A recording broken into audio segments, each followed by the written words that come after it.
Nigeria's busiest train corridor paralyzed after night attacks on the Kaduna-Abuja Monday night train. Pantami urges NCC board to protect telecom consumers. Bureau de change operators seek Central Bank of Nigeria's support to meet forex demand. Nigeria's economy no longer dependent on oil revenues, says NNPC. Plus oil drops on Ukraine peace talk hopes and China demand fears. This is Business Express on the network service of the Nigerian Television Authority, the NTA, and we're reaching you from Abuja, the nation's capital. I am Leah Katung. Babatunde, you're welcome.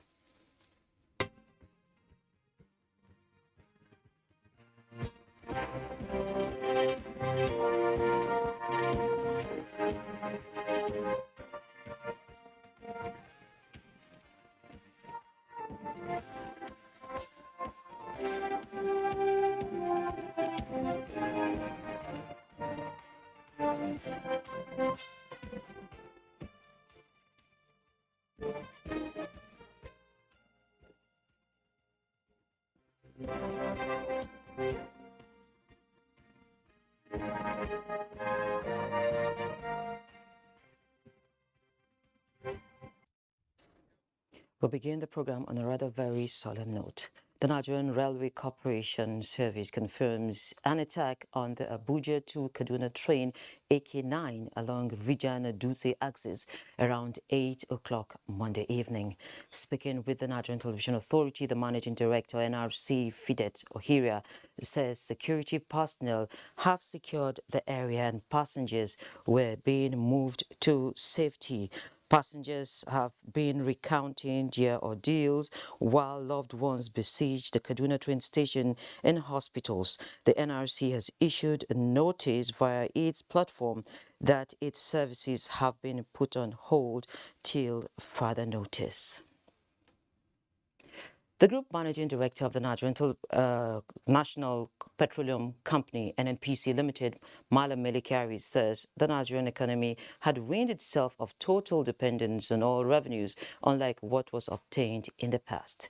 The NNPC boss stated these at the Atlantic Council Global Energy Forum in Abu Dhabi, where he noted that the contribution of the sector to the country's gross domestic product GDP was just 9%, while stressing on the need to give Africa special consideration in the movement away from fossil fuels. Kerry maintained that Nigeria is not ready for electronic vehicles as it is currently dealing with basic issues of power supply. He further said Nigeria believes in the net zero drive and is already committed to it, and assured that it would continue to build on its gas infrastructure as a buffer before the achievement of the net zero target in 2060. Oil prices dropped on Tuesday, extending losses from the previous day as Ukraine and Russia head for peace talks and on fears of a drop in fuel demand in China after the financial hub of Shanghai shut down to curb a surge in COVID-19 cases. Brent crude futures were trading down $1.18 at $111.30 a barrel, having dipped as low as $109.97. U.S. West Texas Intermediate crude futures hit a low of $103.46 in an early trade and were down $1.09 at $104.87. Both benchmarks contract lost around 7% on Monday. Ukraine and Russia are set to meet in Istanbul on Tuesday for their first peace talks in over 2 weeks. Sanctions imposed on Russia after it invaded Ukraine have curtailed oil supply and earlier this month sent prices as high as 14%. Now we're going to take a deeper look at the Ukraine and Russia saga, how it is affecting the oil economy, and of course, what Nigeria's effort towards local refining to ensure sufficiency across this value chain will be playing out. And I have joining me Bala Zaka, who is an oil and gas expert. Thank you for joining us live in the studio this time around. Thank you, ma. Thank you for having me. Great. And how is Lagos? Oh, Lagos is fantastic. About a couple of days ago, Mr. President was there to commission the Dangote fertilizer plant.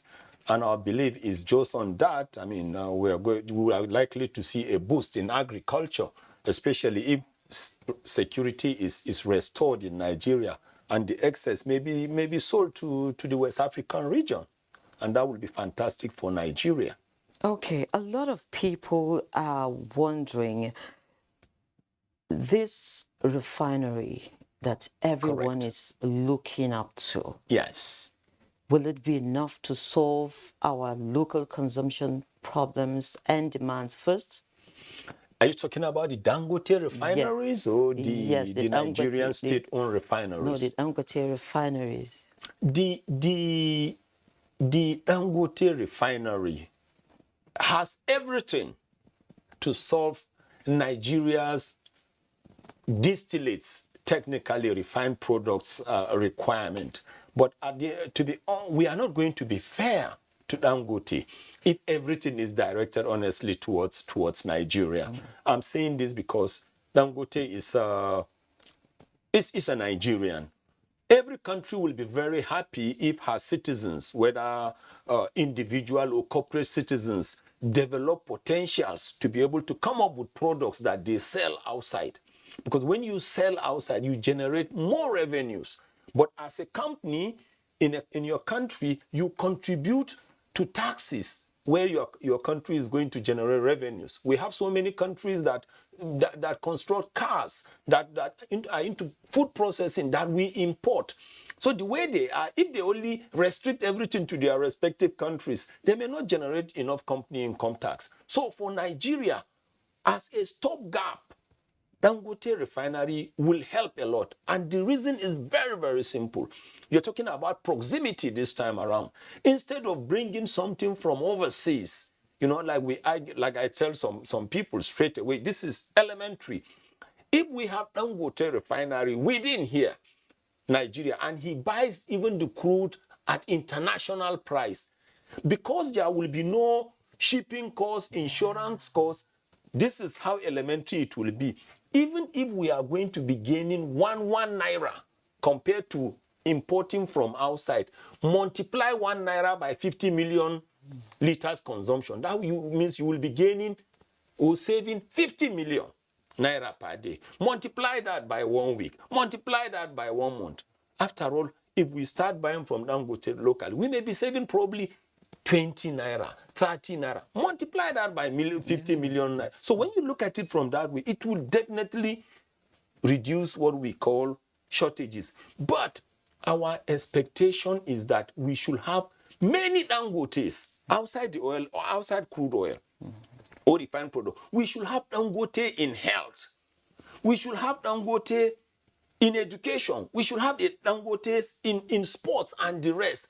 Because when you have citizens of your own country producing so much, at the end of the day, there will be so much for exports. And whatever is inside here, they remain your citizens, they are building capacity, and also they will comply with their regulatory or civic responsibilities of paying taxes and levies. Okay, so while we're at that, there is the concern about oil theft, and we have been unable to meet our OPEC quotas. Correct. What does this mean for a country like Nigeria that depends largely on oil revenues? It's very, very unfortunate. It doesn't place, or it has not placed Nigeria on a positive image, especially on the global pedestal. Because when you talk about crude oil and gas, the biggest cartel of crude oil is even OPEC. And the person presiding over that cartel is a Nigerian, Alhaji Sanusi Barkindo. So if he controls or superintends over great countries like Saudi Arabia, Malaysia, Indonesia, Iraq, Iran, and the rest, and something like this is happening, it's not the best. Because what vandalism is doing basically is it creates what we can technically call or describe as business climate hostilities, which is not fair, either to the indigenous companies or international operators. Now, the OPEC Plus is scheduled to meet in a couple of days, and of Yes. course, Russia has a significant role in this venture. And then Correct. we have the sanctions and all the issues Yes. stemming from its invasion of Ukraine. Yes. What direction do you see this meeting taking? Regardless, we have OPEC member countries. Then we have a set of countries led by Russia that we call non-OPEC member countries. So when OPEC, because it was being led by Russia, so when Russia ran into the crisis she had with Ukraine, we knew that the energy war, as far as fossil fuel was concerned, was going to be shaken. But ordinarily it would have been good for Nigeria if we were to be internally refining, because this will have been the time that we will be exporting distillates and be making so much revenue. But fundamentally, if we had keyed and continued with the vision of the trans-Saharan gas pipeline, I bet you today Nigeria will have been smiling, because the vision then was from the Nigeria's Niger Delta, we were going to construct pipeline through North Africa, through the Mediterranean Sea to supply Europe. So with this sanction now and Europe trying to look elsewhere, Nigeria will have been properly positioned. Can we still achieve that? Well, it depends, because all you need to do, if we had been technically prodigalizing, all we need to do is to come back on track. But let me tell you, when I hear people say fossil fuel is not contributing so much to the GDP of Nigeria, it is just because we are using the wrong model. And let me quickly explain. In the context of Nigeria, we have the crude oil. Then we have what we call natural gas. Then we have a kind of species of gas that when you hold the pressure and you allow the temperature to come down or reduces, it shrinks and condenses into oil, and that's what we call condensate. But from natural gas alone, you can, from natural gas, drive gas turbine and generate electricity. Do you know, once you have electricity, there will be glut at the filling station. All this running subsidy, price of diesel, price of what, there will be glut. So why is it so difficult for us we will get to that point. Then quickly, when you talk about the condensate is not even being touched by OPEC, and is so clean, everything about it. So we stand to generate so much again. Then to the main one, crude oil. When I hear people talking about crude, it's strange, because if we were to be producing cooking gas called LPG, supplying that alone will generate so much. If we were to be refining and we were supplying or having enough aviation fuel, or we are having enough diesel, or we are having enough petrol, then what will happen is there will be enough for, internally, then we are also going to export. But from natural gas alone, you will get ammonia. From ammonia, you will get urea. From urea, you will get fertilizer. All this, you're basically talking about contributing to the GDP. The truth is this: we need to recalibrate our strategies. No country will be endowed with these rich natural resources and will go in any way to want to import. All we need to do, look internally, recalibrate our strategies, get the crude oil within Nigeria in Naira, move them to the respective refineries, state-owned, or even to the Dangote refineries, this time around technically in Naira. Get the portion that concerns Nigeria in Naira, refine it in Naira, supply to Nigerians in Naira. The first thing that will do to you is it will free you from exchange rate pressures. That alone will boost Nigeria's external reserve. So when I hear people talking about this, it is very strange. It's just the model that needs to be reviewed and recalibrated. Okay, we've heard experts like you and some others actually come up with the fact that it can be done. So why is it so difficult for us to do? To be honest, I am very sorry to say this, but I think I've always blamed Nigeria's political leaders, but somehow, somewhere, I'm beginning to blame the technocrats. Because before I came to speak to you, I spoke to 3 Nigerians that are 2 are refinery superintendents and 1 is a process manager in refineries outside the shores of Nigeria. Everything about refining is basic chemistry. It just has to do with the principle of boilers. Then you have what we call distillation columns, then fractionating towers, and you use what we call temperature differentials. At a particular temperature, cooking gas will come and go its way. Petrol will come out, diesel will come out, bitumen will come out, everything. So if it is not working, honestly, it is the strategy. Most of the time people say it's corruption. But as far as I'm concerned, corruption is an attitude. Just like prostitution, alcoholism, drug abuse. If you want to move away from a bad attitude, you can move. But collectively as Nigerians, we are not fair to ourselves. Because Africa is actually looking up to Nigeria to lead in technology, in oil and gas, in health, in sports, and virtually even in journalism. So if we're not doing that, all we need to do is to look internally in national interest. Okay, I must sincerely thank you, Mr. Balazaka, for these explanations, and we're hopeful at this end that we will see those changes you're talking That's about. everybody's prayers. Yeah. Thank you. Thank you, and have a nice day. Thank you. Okay. Wondering what the plaster of Paris means? Well, on our Surviving COVID-19 series for today is the story of Sunday Agnete, who is into production of modern sewing as put together by Olain Kaojo.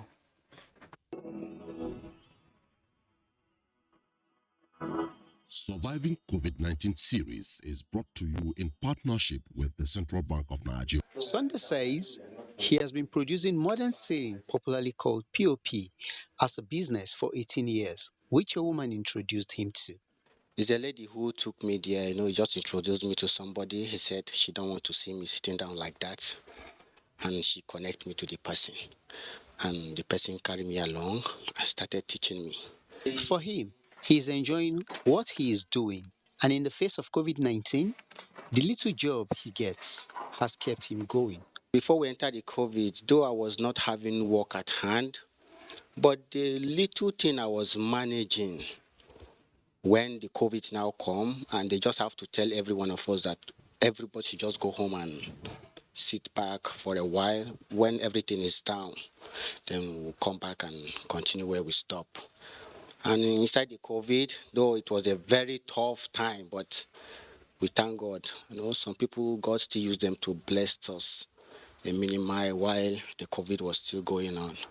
The time frame for the completion of any job depends on the size and number of people working on the site. But he stressed that he is not one who works in a hurry. It depends. Sometimes you carry a lot of people because you want the work to be fast. And sometimes if you really want to calm down, to achieve what you really want. So if you carry a lot of people to just work, maybe let's say in 1 week and let's say 3-4 days, is able to achieve the whole of this place. But if we really want to achieve a profession work and all that, just have to settle down, maybe 2-3 people, let's just give them that kind of 3 weeks. Sunday Agnete has never heard of CBN intervention facilities. However, he's optimistic it will go a long way in assisting his line of business if he is able to access the loan. Wow, that is a lot of money. If I should have that 3 million naira, I think I have a lot of achievements to plan myself with, because it's a lot of money that will take me far. First thing I would think of like to open a business. What kind of business? POP business. That is my line of work because I'm proud of it. I'll buy like materials, I will put them in the store.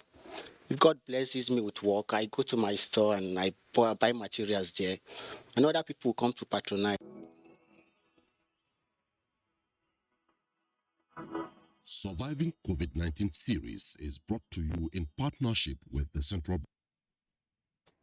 Nigeria is working on a new trade policy that will be consistent with international best practices to enhance productivity and competitiveness while taking into account the realities of the national economy. Minister of Industry, Trade and Investment Leah at the inauguration of the review committee says government will expect that the updated document will effectively align with the medium-term development plan of 2021 to 2025. These include to build a thriving and sustainable economy, enlarge agricultural output for food security, attain energy sufficiency in power and petroleum products, and expand transport and other infrastructure development. Others are expand business growth, entrepreneurship and industrialization, improve access to quality education, affordable healthcare and productivity, enhance social inclusion and reduce poverty. We use all the expertise that is available to us. We use our own knowledge. Everybody here has vast knowledge in trade issues. And we try to use up to craft a policy that will reflect clearly what you have directed us to do. The Federal Inland Revenue Service (FIRS) is partnering the media for the purpose of reaching potential taxpayers through enlightenment campaigns. Executive Chairman of the Federal Inland Revenue Service, while hosting media executives as part of activities marking this year's tax week, is of the view that such partnerships will go a long way in the fulfillment of the service's tax mandate. Boste Abel reports. The Federal Inland Revenue Service is leveraging on the rich influence and power of the media to expand the nation's tax nets and to enable the service collect what belongs to the government. The FIRS boss Mohammed Nami believes the message must be apt and targeted at the right public, which the media is good at. The media remain our critical stakeholder, but we request you to support us, and you are going to also encourage taxpayers to trust us with the tax payment that they will be making, which will also translate into salaries. The media executives pledged to support the service to build on the successes being achieved. In most developed democracies, it is taxation that propels and runs the budget of those countries. We support the work that you do. Not you just personally, but also the FIRS. The FIRS plans to rake in more than 10 trillion naira as revenue for the year 2022 and believes that with the media, the target is possible. In Abuja, Boss Sedi Able, Business Express. It's a negative open for the Nigerian equities market as the NGX all-share index declined this Monday. The opening figures this morning showed that the all-share index dropped to 46,898.23 basis points. Market capitalization also went down to 25.275 trillion naira. 359.89 million shares were traded by investors in 5,163 deals valued at 2.611 billion naira. And away from home, Chinese stocks jump as investors watch oil price slumps. Benny Adams has this report. Stocks across Asia rose Tuesday following a tumble in oil prices overnight. Hong Kong Hang Seng Index jumped 0.45% as casino and tech stocks rose. Property shares, however, went against the wider trend. Mainland China shared earlier gains, with the Shanghai Composite inching down 0.39%. Japan's Nikkei 225 was 1.10% higher, while the Topix rose 0.43%.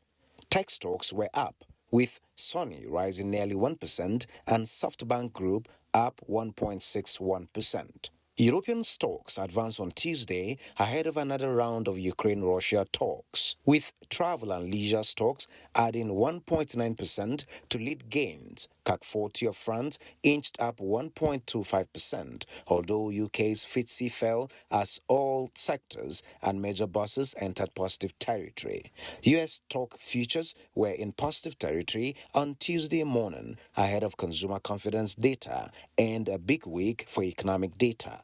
Futures on the Dow Jones Industrial Average rose 60 points. S&P 500 futures were up and Nasdaq 100 futures also rose. Stocks in Africa are also expected to advance when the numbers begin to come in this morning, as investors remain hopeful of improvements in developments in Ukraine. Thank you, Bernie. And this is where we end this episode of the program. Don't forget, you can access all previous episodes of Business Express on YouTube. We value your feedback. To join us again Wednesday at 3 p.m. for another package. And of course, in a very short while, we'll be joining our outside broadcast service where the annual tax week will be taking place. And we're going to bring that to you live. My name is Leah Katung. Babatunde. Do have a blessed day.